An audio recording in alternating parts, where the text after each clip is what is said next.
नमस्कार, न्यूज 24 देख रहे हैं आप। मैं हूं आपके साथ डॉक्टर मीना शर्मा। राजस्थान में अशोक गहलोत और सचिन पायलट के बीच कितनी लंबी दूरी है, कितनी बड़ी तकरार है, ये हमने पिछले लगभग 10 सालों में लगातार देखा है। जब वो पार्टी के अध्यक्ष बने तब भी संगठन में उनके खिलाफत करने वाले अशोक पायलट खेमे के लोग मौजूद थे। अशोक गहलोत से उनके संबंध कभी भी वैसे नहीं बन पाए जो कांग्रेस पार्टी को एकजुट रखने या कांग्रेस को मजबूत करने में कारगर साबित हो पाते। सरकार आई, मुख्यमंत्री और उप मुख्यमंत्री बने, लेकिन दोनों के बीच दूरी हमेशा बनी रही। कभी दोनों की मुलाकात उस तरह के सौहार्दपूर्ण माहौल में नहीं हुई जिससे कांग्रेस के कार्यकर्ता आपस में मिलकर काम कर सके। अब सचिन पायलट और अशोक गहलोत की 2 दिन पहले की मुलाकात बहुत ही खूबसूरत, हंसी मजाक के सौहार्दपूर्ण माहौल में खिलखिलाते चेहरों के साथ जो तस्वीर सामने आई, उसके बाद 25वीं पुण्यतिथि राजेश पायलट की, कांग्रेस पार्टी के वरिष्ठ नेता रहे और सचिन पायलट के पिता रहे राजेश पायलट की 25वीं पुण्यतिथि का कार्यक्रम दौसा में, राजस्थान के दौसा जिले में, जहां से वो सांसद बनकर देश की संसद में पहुंचे थे, वहां पर उनका एक्सीडेंट हुआ था, रोड हादसे में उनकी मौत हो गई थी और उसी जगह पर ये कार्यक्रम उनके सम्मान में, उनकी याद में आयोजित किया जा रहा है। दरअसल ये शक्ति प्रदर्शन का, सत्ता प्रदर्शन का एक माध्यम भी होता है कि सचिन पायलट के साथ कितने लोग हैं। अभी तक सचिन पायलट ने पिछले कुछ सालों में जितने भी कार्यक्रम किए, बड़े बड़े नेता पहुंचे, लेकिन अशोक गहलोत की मौजूदगी वहां पर नहीं रही। क्या कल अशोक गहलोत की मौजूदगी देखी जाएगी सचिन पायलट के साथ राजेश पायलट की 25वीं पुण्यतिथि के मौके पर? अगर हाँ, तो उसका मतलब क्या होगा? हमारे साथ खास मेहमानों के साथ हम समझने की कोशिश कर रहे हैं। सीबी यादव जी कांग्रेस पार्टी के प्रवक्ता, जयपाल सिंह जी बीजेपी के प्रवक्ता, जगदीश शर्मा जी वरिष्ठ पत्रकार, राजीव तिवारी जी वरिष्ठ पत्रकार, राकेश वशिष्ठ जी वरिष्ठ पत्रकार हमारे साथ जुड़ रहे। आप सभी का बहुत बहुत स्वागत है। सीबी यादव जी, शुरुआत आपसे ही करते हैं। किस तरह की कार्यक्रम की योजना है? अशोक जी का क्या कार्यक्रम है? क्या कुछ कल उम्मीद की जाए कांग्रेस पार्टी के द्वारा? मीना जी, कांग्रेस पार्टी का कोई आधिकारिक कार्यक्रम नहीं है। हमारे नेता है स्वर्गीय राजेश पायलट जी, उनकी पुण्यतिथि है, हर साल ये कार्यक्रम होता है। तो ये तो बिल्कुल एक निजी आप सवाल किसका क्या कार्यक्रम है या नहीं है, लेकिन फिर भी हमेशा हम सभी लोग जाते हैं, जिनकी जैसी उपस्थिति रहती है तो जाते हैं, और कल भी मैक्सिमम नेता और जो कार्यकर्ता है वो कल की पुण्यतिथि में उपस्थित रहेंगे। निजी कार्यक्रम है, ज्यादा से ज्यादा उपस्थिति रहेगी। जयपाल सिंह जी, आपको क्या समझ में आ रहा है सत्ता में कि विपक्ष एकजुट हो रहा है, विपक्ष की ताकत बढ़ाने का प्रयास विपक्ष के भावी चेहरे के द्वारा, क्योंकि ऐसा माना जा रहा है कि सचिन पायलट राजस्थान का भविष्य है या कांग्रेस पार्टी का भविष्य है। राजस्थान में क्या तस्वीर कब रहती है, अभी चुनाव बहुत दूर है, अभी बहुत दूर की कौड़ी है, लेकिन फिर भी राजनीति में इतनी दूर तक की तीर छोड़ने पड़ते हैं, इतनी लंबी मेहनत करनी पड़ती है। सचिन पायलट जिस तरह की मेहनत कर रहे हैं इस वक्त, अशोक गहलोत अगर उनके साथ आ जाते हैं तो क्या मायने हैं उसके? मीना जी, तस्वीर बहुत शानदार है और आप बार बार उस तस्वीर को दिखा भी रहे थे और देखने में बहुत शानदार है। लेकिन क्या इस मुलाकात में वो दूरियां कम हुई हैं? क्या इस मुलाकात में प्रदेश के समस्याओं पे चर्चा हुई है? क्या इस मुलाकात में जो इनविटेशन मिला है उस पे गहलोत साहब जाएंगे? इन दोनों के बीच की जो लड़ाई है वो प्रदेश ने देखी है, इस लेवल पर और इस हद तक पहुंच गई थी कि एक दूसरे पर व्यक्तिगत इस प्रकार के आरोप प्रत्यारोप लगे हैं। राजनीति में कई चीजें होती हैं और आरोप प्रत्यारोप लगते रहते हैं, लेकिन ये जब कांग्रेस की सरकार थी तो पूरे प्रदेश ने देखा कि किस प्रकार से एक दूसरे को नकारा, निकम्मा, नेकर पहनता था, बनियान पहनते थे, तो इस प्रकार के कि सब्जी बेचने नहीं आया हूं, इस प्रकार के बयान। तो खैर वो हो गया प्रदेश में, वो सब पूरे प्रदेश ने देखा। लेकिन अभी रिसेंटली गहलोत साहब ने एक कार्यक्रम में कहा, एक्सीडेंटल प्रेसिडेंट के बारे में बयान दिया और मानेसर कांड की चर्चा की। तो इसलिए मुझे तो किसी भी एंगल से नहीं लग रहा है कि गहलोत साहब के मन में आज भी सवाल, ये प्रदेश के लोग जानना चाहते हैं, क्या गहलोत साहब सचिन पायलट को नेता मानेंगे या फिर सचिन पायलट जी गहलोत साहब को नेता मानेंगे? सवाल यक्ष प्रश्न ये है, ये वो करने को तैयार नहीं है। तस्वीर देखने में बहुत सुंदर है, लेकिन जो मनु में दूरियां है वो नहीं मिट पाई है, नहीं पाट पाए हैं, ये साफ साफ दिख रहा है। और वो इसलिए भी दिख रहा है कि इन दोनों की मुलाकात के बाद में जिस प्रकार में प्रदेश में जिस प्रकार से ट्रेनों को रोका गया, जिस प्रकार से आवागमन को बाधित किया गया, तो बहुत सारे सवाल उठते हैं, सवाल प्रश्न में है और जहन में भी है। इसलिए मुझे किसी भी एंगल से नहीं लगता है कि अशोक गहलोत जी और सचिन पायलट जी की एक मुलाकात, मात्र एक मुलाकात में ये दूरियां कम होगी और आपस में प्रदेश के हितों के लिए ये साथ में होंगे। विपक्ष का काम है वो करेंगे। एक मुलाकात में इतनी लंबी दूरियां, इतनी खटास मिट नहीं सकती। ये बात तो तर्क संगत है, समझ में आती है बिल्कुल, लेकिन तस्वीर बहुत खूबसूरत है। ये भी जयपाल जी कह रहे हैं, कई बार राजनीति में एक मुलाकात ही निर्णायक हो जाती है। जगदीश शर्मा जी, इतिहास गवाह है, लोकतंत्र हो, राजतंत्र हो या कोई और तंत्र, लेकिन राजनीति में दोस्त और दुश्मन स्थायी नहीं होते हैं, समय की जरूरत के मुताबिक बदलते रहते हैं। सचिन पायलट ने समय की जरूरत समझ ली है कि अशोक गहलोत के साथ के बिना आगे भी नहीं चल पाएगा, या इसमें कुछ और कहानी समझ में आ रही है आपको? लेकिन मीना जी, मैं काफी हद तक जयपाल जी की बात से सहमत हूँ।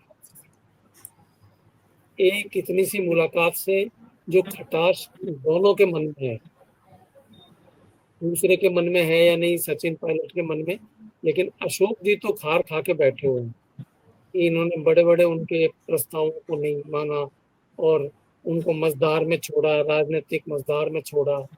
दिल्ली के लेवल पर उनकी काफी फजीयत हुई है, जिस संगठन के लेवल पर, तो ये वो छोड़ नहीं सकते। हाँ, ये है कि पायलट साहब को अभी जरूरत पड़ गई होगी कि भाई मैं भी अपना रिकॉर्ड थोड़ा सुधारूं, ताकि नेशनल लेवल की जो राजनीति मैं करना चाहता हूँ, उस नेशनल लेवल की राजनीति में कहीं पत्ते जो हैं टेढ़े नहीं हो जाएं। इसलिए टेढ़े करने वालों के एक आध पत्तों को मैं खुद ही सीधा कर लेता हूँ। और ये मानते हुए उन्होंने अशोक गहलोत तक अप्रोच करने की कोशिश की। वैसे तो उनको ये मालूम है कि अशोक गहलोत भले ही अब केंद्र की राजनीति में जो इनके संगठन की है उसमें कोई जगह नहीं रखते, लेकिन वो है, कुछ ताकतवर है, उनकी पकड़ अभी भी दिल्ली की राजनीति पर ठीक ठाक है। तो इसलिए सचिन पायलट को ये लगा कि इनको मना लेना ही ठीक है, क्योंकि एक बड़ा प्रोग्राम कर रहे हैं अपने पिताजी की स्मृति में। वो प्रोग्राम वो सफल देखना चाहते हैं, वो सफल देखने चाहते हैं। इसी उसमें उन्होंने अशोक गहलोत को अप्रोच किया, मेरे को ऐसा लगता है। मीना जी। जी, राकेश वशिष्ठ जी, सचिन पायलट अगर अशोक गहलोत के घर तक पहुंचे हैं तो निश्चित रूप से जितनी दूरियां थी, जितनी बड़ी नाक थी, जितनी बड़ी गर्दन थी, जितनी कमर सीधी थी, कहीं न कहीं परेशानी तो सचिन पायलट को भी आई होगी और अशोक गहलोत को भी आई होगी। देखिए मीना जी, हम 5 साल के टेन्योर पर ध्यान दें तो मंच पर राहुल गांधी ने भी इन दोनों को मिलाने की, एक दूसरे की गलबियां देने की, गले मिलाने की कोशिश की थी, मंच पर देखा था लोगों, और बार बार इस तरह के स्टेटमेंट आते रहे, अब एक हो गए। पिछले 5 साल के दौरान सचिन पायलट ने ऐसा कुछ नहीं बोला मुंह से, दिल में उनके क्या था वो तो वो जाने राजनीतिक रूप से, लेकिन गहलोत ने ही उनके खिलाफ जो भी बातें कही वो उनकी इज्जत को, उनके लिए मर्यादा के विपरीत थी, और राजनीतिक रूप से एक अच्छे राजनेता के द्वारा इस तरह की कार्रवाई बात करना अच्छा नहीं माना गया। अब चूंकि पायलट साहब, सचिन पायलट खुद गए, हालांकि उन्होंने तो कभी कोई गहलोत के खिलाफ कोई बात ही नहीं कही ऐसी जो उनके सम्मान को कहीं चोट पहुंचाती हो, तो इसलिए उनका, क्योंकि उनका खुद का कार्यक्रम है, उनके पिताजी का कार्यक्रम है, इसलिए वो एक तरीके से एक राजनीतिक के रूप में वो उनके पास गए। हाँ, अगर गहलोत इनके यहाँ गए होते किसी की उस बात के लिए मानने लिए, तो ही समझ में आती कि कोई जो है जो कड़वाहट है उसको कम किए जाने का प्रयास करना है। और 5 साल के दौरान जो गतिविधियां हमने देखी उससे रस्सी टूट गई और अब वो गांठ लगाने की कोशिश सारी गांठ तो रहेगी। अब ऐसा भी नहीं रहा कि सत्ता जाने के बाद चुप रहे हो, गाये बगाए कुछ इस तरह की गतिविधियां होती रही जिससे लगा कि दोनों के बीच अभी मनमुटाव की स्थिति है और वो नहीं। दौसा जो क्षेत्र है वहां सचिन पायलट का तो पूरा प्रभाव है। राजेश पायलट की राजनीति में काफी प्रभुत्व रहा है दौसा के अंदर, पर गहलोत साहब का कभी इतना इन्फ्लुएंस उसमें नहीं रहा। कुछ जातिगत वोटें हो सकती हैं जो कर सकते हो, लेकिन अब सत्ता में होते तो निश्चित रूप से वो प्रभावशाली होते, लेकिन आज सत्ता में तो है नहीं। सत्ता में ना होने के कारण उनका आना या ना आना कोई खास मायने नहीं रखता, खासतौर से दौसा में। अगर जोधपुर में कोई कार्यक्रम होता या उनके प्रवास के क्षेत्र में कोई कार्यक्रम होता तो समझ में आती जिसमें सचिन पायलट का जाना या ना जाना क्या होता।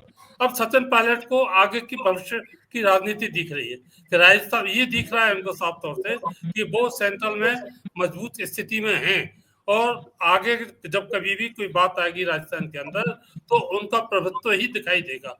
अब पायलट साहब सॉरी गहलोत साहब की जो स्थिति है थोड़ी ढलान पर है कांग्रेस के अंदर। अब हालांकि राजनीति में कुछ नहीं कह सकते कब किसका सितारा बुलंद हो जाए, लेकिन वर्तमान परिस्थिति को देखते हुए ऐसा लगता नहीं कि गहलोत साहब को कोई भविष्य में इस तरह की कोई मौका मिलेगा आगे बढ़ने का, क्योंकि तीनों जो इनकी पार्टी का जो हाई कमान है माँ बेटा बेटी तीनों ही इनसे सख्त नाराज हैं और बिल्कुल इस समय अकेले पड़े हुए हैं। अब क्योंकि अब उनके यहाँ कार्यक्रम है पायलट साहब के यहाँ, तो वो उनको ये दिखाने की भी जरूरत है कि कांग्रेस उनका जो नेतृत्व राष्ट्रीय महामंत्री है तो वो ये दिखाने का प्रयास अवश्य करेंगे कि राजस्थान में कांग्रेस चाहे कैसे भी थोड़ी कमजोर हो गई हो लेकिन अभी भी एकजुट होने का प्रयास में है और उनकी तरफ से ये प्रयास किया जा रहा है कि सभी लोग उनके साथ आए और ये सारे काम करें। इससे ज्यादा और कुछ लगता नहीं। सचिन पायलट के पिता के कार्यक्रम में यानी सचिन पायलट के शक्ति प्रदर्शन में अगर अशोक गहलोत पहुंच जाते हैं तो सीबी यादव जी क्या उसका संदेश होगा, क्या उसका अर्थ होगा, क्या उससे सचिन पायलट ये संदेश देने में कामयाब होंगे कि पूरी कांग्रेस एकजुट है, सब एक साथ हैं? मीना जी, कांग्रेस पार्टी सचिन पायलट जी और अशोक गहलोत जी नहीं है। कांग्रेस एक विचारधारा है, बड़ा संगठन है, बहुत लोकतांत्रिक तरीके से मतभेद उत्पन्न भी होते हैं तो उनको निपटारा करते हैं। इसलिए हम इस पे किस तरह से टिप्पणी करें, क्योंकि ये तो बिल्कुल आप दो लोगों के ऊपर आप हमारा केंद्रित करते हो। हमारे तो हर कार्यकर्ता ही नेता है, हम कैसे करें? हमारी तो आइडियोलॉजी हम इस समय विपक्ष में है, तो प्रतिपक्ष की भूमिका हम मिलके नहीं लड़ रहे हो तो आप हमें कह सकते हो कि भाई आपकी पार्टी के भीतर देखिए सीनियर लीडर जो है प्रतिपक्ष की भूमिका में अलग अलग दिखाई दे रहे हैं। हम प्रतिपक्ष की भूमिका में आज एकजुट है, एकजुट ही नहीं है, हमारे बीच में बिल्कुल हार्मोनी है, सिंक्रोनाइजेशन है, एक आवाज है, एक तरह से बुलंद तरीके से हम बात कर रहे हैं, जमीन पे हम काम कर रहे हैं। तो हमारे बहुत क्लियर है, हमारे लिए पार्टी सबसे ऊपर है, उसकी आइडियोलॉजी सबसे ऊपर है, उसका हर कार्यकर्ता ही उतना महत्वपूर्ण है। इसलिए पर्टिकुलर किसी एक लीडर के ऊपर हम बात करें तो ये पार्टी का ना तो स्टैंड है ना पार्टी का कोई इस पे कोई स्टेटमेंट है। बिल्कुल, ये सीबी यादव जी की बात से ये एकदम साफ है कि सचिन पायलट एक इस समय कांग्रेस पार्टी के नेता है, लेकिन उनका कार्यक्रम निजी है। इस निजी कार्यक्रम में उनके रिश्ते जितने लोगों से हैं वो उतने लोग पहुंच जाएंगे जितनों को पहुंचना है। ये कोई पार्टी का कार्यक्रम नहीं है और इस पर कोई चर्चा भी इस तरह से अपेक्षित नहीं है। दो लोग यानी सचिन पायलट और अशोक गहलोत आपस में दो पार्टी के लीडर हैं, लेकिन उन दोनों के रिश्तों से पार्टी का भविष्य भी तय नहीं होगा। यानी कि बहुत साफ है कांग्रेस पार्टी का ये कहना यहाँ पर। और सीबी यादव जी की बात पर गौर किया जाना चाहिए जयपाल जी कि ये कांग्रेस पार्टी में मतभेद का मतलब सचिन पायलट और अशोक गहलोत में मतभेद नहीं है। अब वो दो नेताओं के बीच का व्यक्तिगत मामला तक सीमित है, क्योंकि अशोक गहलोत और सचिन पायलट इस वक्त राजस्थान में कम से कम किसी भी जिम्मेदारी वाले पद पर नहीं है। इसलिए उन दोनों के बीच क्या चल रहा है, उन दोनों के बीच क्या कुछ नहीं, उन दोनों का एक कार्यक्रम में उपस्थित होना या नहीं होने से कांग्रेस पार्टी की सेहत पर कोई फर्क नहीं पड़ रहा है। देखिए मीना जी, दोनों जो नेता हैं राजस्थान के महत्वपूर्ण पदों पे रहे हैं, पूर्व मुख्यमंत्री रहे हैं, डिप्टी सीएम रहे हैं और वर्तमान में दोनों विधायक हैं। इसलिए राजनीति के अपने मायने होते हैं और राजनीति में जैसा जगदीश जी भी कह रहे थे कि वो गांठ बन गई उसको पूरा कर देता हूं कि रहीमन धागा प्रेम का मत तोड़ो छिटका है और टूटे ना फिर ना जुरे जुरे तो गांठ पड़ जाए। अब जो गांठ है इतनी बड़ी है, अब लड़ाई आप इसके एंगल को समझेंगे तो मैं ये समझता हूं कि ये वो नेता है जो कांग्रेस अलग अलग गुटों में बनी हुई है। राजस्थान में अभी 15-16 महीने का शासन रहा है। मुख्यमंत्री बिना मुख्यमंत्री जो होना नहीं है, संभावित मुख्यमंत्री अपने आप के समीकरण सेट कर रहे हैं। अलग अलग गुटों में बटी हुई कांग्रेस। आप कह रहे हैं कि राजनीति में बहुत सारी भीड़ आ रही है कांग्रेस के। आप देखिए अभी नगर निकाय और पंचायतों के इलेक्शन कल ही परिणाम आए। जो इनके पीसीसी चीफ है वो अपनी सीट नहीं बचा पाते हैं। एक मेंबर ऑफ पार्लियामेंट जो है वो अपनी सीट नहीं बचा पाते हैं।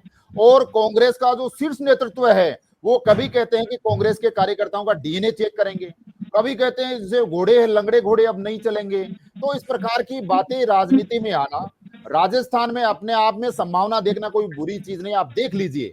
लेकिन प्रत्यक्षम किम प्रमाणम, जो चीज आपके सामने है, आप राजस्थान में जनता ने आपको कल ही धरातल दिखाया है। इसलिए आप ये मुंगेरी लाल के हसीन सपने देखते रहिए।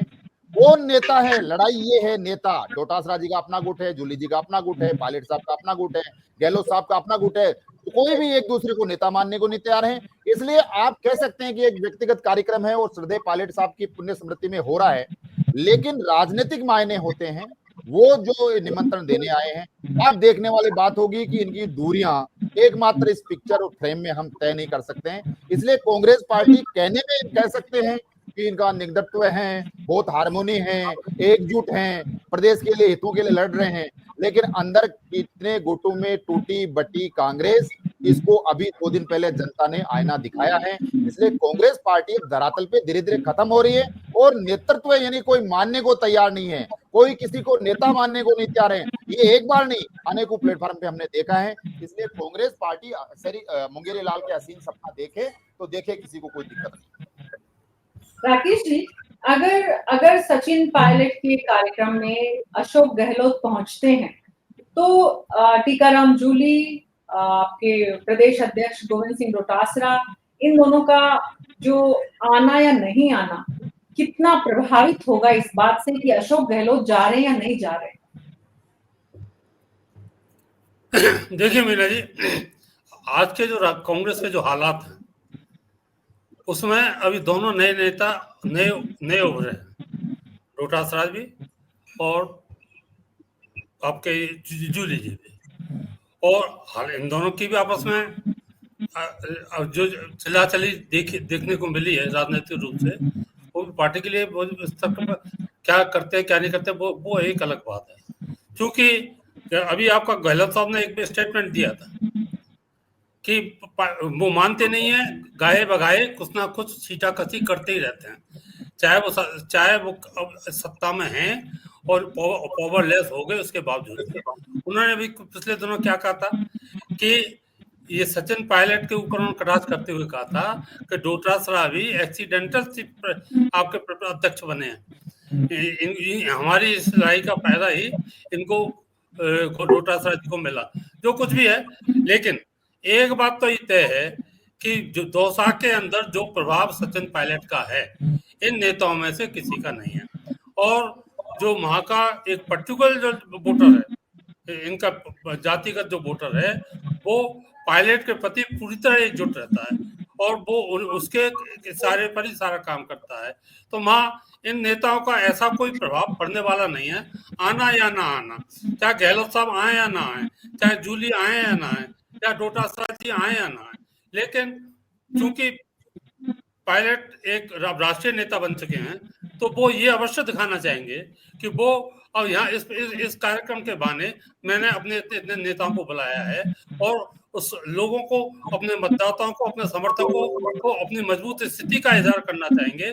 इसलिए उनके आने से ये तो उनको सचिन पायलट को तो फायदा हो सकता है, लेकिन इन लोगों के नहीं आने पर ऐसा कोई नुकसान नहीं हो सकता जो उनके राजनीतिक रूप से उनको प्रभावित करता हो और राजनीतिक रूप से उन्हें ज्यादा प्रताड़ित करने की स्थिति में आता हो। इसलिए मैं नहीं मानता कि अगर आप और कई जगह होती तो इन सब नेताओं को कुछ ना कुछ असर जरूर रहा होता। चाहे अलवर है, अलवर जूली जी का क्षेत्र है, डोटासरा है वो सीकर का क्षेत्र, उनका सीकर क्षेत्र है, वहां अगर कोई कार्यक्रम होता तो उनका निश्चित रूप से प्रभाव होता। दौसा निर्विवाद रूप से आपका सचिन पायलट का क्षेत्र है और उन्हीं का प्रभाव है और उन्हीं के इस कार्यक्रम में उन्हीं के समर्थकों की संख्या आनी है और वही इस कार्यक्रम को सफल बनाने का कार्य करेंगे। इसके अलावा और कोई कार्यक्रम दिखाई दे जाता है। जी जगदीश शर्मा जी, राकेश जी ने जो कहा, जयपाल जी ने भी कहा, सीबी यादव जी यहाँ बहुत ही डिफेंसिव स्टेटमेंट सुन के आ रहे हैं, बहुत बच के, जैसे कि मतलब उन्हें क्या बोलना है, कैसे बोलना है, उन्हें सोचना पड़ रहा है, उन्हें ताकत लगानी पड़ रही है। लेकिन जयपाल जी ने सीबी यादव जी आपको 2 बार बोला मौका देने का, जयपाल जी भी 2 बार बोले, आप 2 बार पहले बोले, आप दोनों बार पहले बोले, तो मैं आपके पास वापस आऊंगी। लेकिन जगदीश जी, कुछ दिन पहले, बस कुछ ही दिन पहले अशोक गहलोत जी के द्वारा ये कहा जाना कि मानेसर कांड और रोहतास का एक्सीडेंटल प्रेसिडेंट, और उसके कुछ समय बाद सचिन पायलट का उनके घर जाना, इन दोनों बातों का कोई संबंध आपको नजर आता है? केंद्रीय आलाकमान के द्वारा इस स्टेटमेंट के बाद अशोक गहलोत को कोई नसीहत दी गई होगी? आपको लगता है कि अब तो कम से कम सत्ता में नहीं है आप लोग, अब तो लड़ना बंद कर दें? मीना जी, ये सलाह तो बहुत अच्छी हो सकती है, लेकिन पहली बात तो ये कि आला कमान अशोक इतना नाराज हो गया है, वो कोई सलाह भी नहीं देगा उनको किसी भी तरीके की। न सोनिया गांधी देने वाली है, न राहुल गांधी देने वाले हैं, और न उनकी बहन जो है वो देने वाली। तो ऐसे सूरत में सलाह की तो बात ही छोड़ दी। अब अशोक गहलोत क्या है, परिप्रेक्ष्य कई तरीके से देखते रहते हैं, बहुत तरीके के सपने उनको आते रहते हैं बैठे हुए। तो सपने में ही तो सब पहले बोल रहे हैं तो नकम्मा, नकारा जाने क्या क्या उन्होंने बोला। ये कोई ऐसी चीज थी जो उनको बोलना चाहिए। सेंसेबल आदमी, भले ही वो दुश्मनी क्यों नहीं रखता और राजनीतिक दुश्मनी, वो भी इस तरह की लैंग्वेज नहीं बोलता। लेकिन अशोक जी के मन में कितना गर्व भरा हुआ था, ये इस बात पे निर्भर करता है कि उनकी लैंग्वेज क्या निकल रही थी, शो करता है। तो असल में जो रिलेशनशिप है वो कितनी कटु है, कितनी गहरी खाई उसके अंदर है, ये अब ये दिखाने के लिए तो अशोक जी भी शो नहीं करेंगे। ये बहुत अच्छी बात है, आगे हाथ बढ़ाकर उनको रिसीव किया और फिर सोफे पे बैठाया, तो ये तो अलग बात है। मुझे लगता है कि इस बार जो ट्रैप है वो अशोक जी पर है और सचिन पायलट कर रहे हैं। सचिन पायलट को अपने किसी प्लान के तहत अशोक गहलोत के साथ होने की जरूरत पड़ रही है, मुझे ऐसा लग रहा है। और ये लग रहा है कि एआईसीसी के लेवल पर कोई प्रोजेक्ट है ऐसा जिसमें कि सचिन पायलट का नाम कंसिडर है, और वो ये चाहते हैं कि भाई अशोक गहलोत भी ये सिफारिश करें राजस्थान की तरफ से या राजस्थान कांग्रेस की तरफ से। बड़े लीडर से पूछा जाता है आमतौर पर, तो अशोक जी से पूछा जाएगा तो वो इस सिफारिश करेंगे पॉजिटिव। मुझे लगता है कि कार्यकारी अध्यक्ष बनाने, सचिन पायलट को कार्यकारी अध्यक्ष बनाना या कुछ इस तरह का, या उपाध्यक्ष बनाना है एआईसीसी का, इस तरह का कोई प्लान है और वो उसको एग्जीक्यूट करवाने के लिए अशोक गहलोत से मिलकर आए हैं। अब ये तो ठीक है भाई, पिताजी की स्मृति में एक प्रोग्राम हो रहा है, उसमें भीड़ तो अशोक जी के बल पर दौसा में कोई भीड़ जमा नहीं होती है। भीड़ जो जमा होगी वो तो सचिन पायलट के ही कहने पर जमा होगी, उन्हीं के आह्वान पर होगी, उनका नाम बड़ा है वहां पर। तो ऐसी सूरत में मुझे ये लगता है सचिन पायलट के लिए कोई जरूरत है, और वो जरूरत को पूरा करने के लिए इतनी चोट खाकर, इतनी बदतमीजी सहन कर भी उनके पास गए और उनको रेफरेंस को भी इन्वाइट किया उन्होंने। जी सीपी यादव जी, देखिए, जो सीनियर पत्रकार का विश्लेषण करना, उनका अनुमान लगाना, वो तो मतलब उनका काम है और उनकी आलोचनाओं को हमें सकारात्मक लेंगी। वो जो भी टिप्पणी करते हैं उन पे कोई हमारी टिप्पणी नहीं है, लेकिन जो जयपाल सिंह जी ने जो बातें बताई उससे की प्रत्यक्ष को प्रमाण की जरूरत नहीं है। हमारी प्रतिपक्ष की भूमिका में आप एक उदाहरण बता दीजिए कि हम एकजुट नहीं है। हमारे रोज महीने 2 महीने में ऐसी तस्वीर आती है, कोई ऐसी तस्वीर जयपाल जी भी बता देना जहां वसुंधरा जी और भजन लाल जी कभी ऐसी मुलाकात, इतने अनुभवी मुख्यमंत्री है, कोई एक तस्वीर तो बता दीजिए आप। तो वो तो सत्ता में उनके अनुभवों का तो फायदा लेना चाहिए ना। आप तो बहुत एकजुट पार्टी है, आपके तो एक डंडे से पार्टी चलती है। आप किरोड़ी जी को देखिए कैसे घूम रहे हैं वो, उनके साथ कभी सरकार दिख रही है कि खुद सरकार के खिलाफ बगावती रूप अपना रखा है। एक विधायक नहीं है, रोज विधायकों की शिकायतें आ रही है कि हमारी सुनवाई नहीं हो रही है, सरकार जैसी कोई चीजें नहीं है। सीधी सीधी अराजकता दिख रही है पूरी आपकी पार्टी के भीतर, वहां नजर नहीं जाती है। हमारे ऊपर आपको कि हमारी ये तस्वीरें आ रही है, भाई हमारा तो पार्टी का इंटरनल जो मैटर है, हम डंडे से दबाते नहीं है। आपने तो, आपकी पार्टी की स्टाइल ही है कि सब लोग दबे हुए हैं, वो जो है ऊपर डंडे से। हमारा तो लोकतांत्रिक तरीका है, मतभेदों को पर्याप्त जगह होती है, मतभेदों की अभिव्यक्ति को पर्याप्त जगह होती है, और ऐसा हो ही नहीं सकता राजनीति जहां है वहां सत्ता का संघर्ष ना हो। ये तो नेचुरल चीज है, इसके भीतर कौन सी ऐसी चीज आ गई है। लेकिन हमारे सारे लीडर्स के भीतर एक मामले में कि कांग्रेस पार्टी के हितों पर कोई चोट कर रहा हो, सभी लोग कांग्रेस पार्टी के विचार के लिए लड़ रहे हैं, इस संविधान के लिए लड़ रहे हैं, प्रतिपक्ष की भूमिका में हम एकजुट है। अब किसको क्या मिले कैसे मिले ये मुझे लगता है कि कयासबाजी है, इस पे तो क्या चीजें है, और राजनीति में ऐसी चीजें तो होती है ही। राजनीति कयासों से नहीं चलती है, तस्वीरें सब कुछ बयां करती हैं और उसके बाद आने वाले बयान काफी कुछ होते हैं। बहुत बहुत शुक्रिया आप सबका इस चर्चा में शामिल होने के लिए। इस वक्त जो तस्वीर आ रही है वो ये कि राजस्थान में पूर्व मुख्यमंत्री और उप मुख्यमंत्री यानी अशोक गहलोत और सचिन पायलट बड़े ही हेल्दी माहौल में, बड़े ही मुस्कुराते हुए एक साथ एक फ्रेम में जो नजर आ रहे हैं वो इतना आसान नहीं है, इतनी गुत्थी है, सुलझी हुई नहीं है, लेकिन जो भी है बड़ी अच्छी है। इसके पीछे की कहानी जो भी आने वाले दिनों में सामने आएगी, लेकिन एक कहानी साफ है कि इस वक्त सचिन पायलट जो है अपनी भविष्य की राजनीति को मजबूत करने के लिए उन कदमों का भी साथ ले रहे हैं जो दरअसल एक अनुभवी राजनेता के लिए जरूरी है। सचिन पायलट को अब तक इमेच्योर कई बार कहा गया। सचिन पायलट अब मेच्योरिटी की तरफ क्या बढ़ रहे हैं। अशोक गहलोत के पास उनके जाने का वाकई में, जो वो छोटे हैं उम्र में अशोक गहलोत से और अनुभव में, क्या वो वाकई में इस बात को समझ गए हैं कि उन्हें अशोक जी के अनुभव की जरूरत, उन साथ की जरूरत है। और क्या अशोक गहलोत भी इस बात को समझ गए हैं कि अब समय आ गया है जब सचिन पायलट के साथ हाथ से हाथ मिला लिया जाए, कांग्रेस पार्टी के हित में ही सही या अपने अपने हितों के हित में सही। बहरहाल जो भी है, देखना होगा दौसा में किस तरह की तस्वीर देखने को मिलती है, कौन कौन जाता है, कितना शक्ति प्रदर्शन कामयाब होता है और कितनी उसमें मुश्किलें आती हैं। न्यूज़ 24 पर अभी मेरे साथ इतना ही। नमस्कार।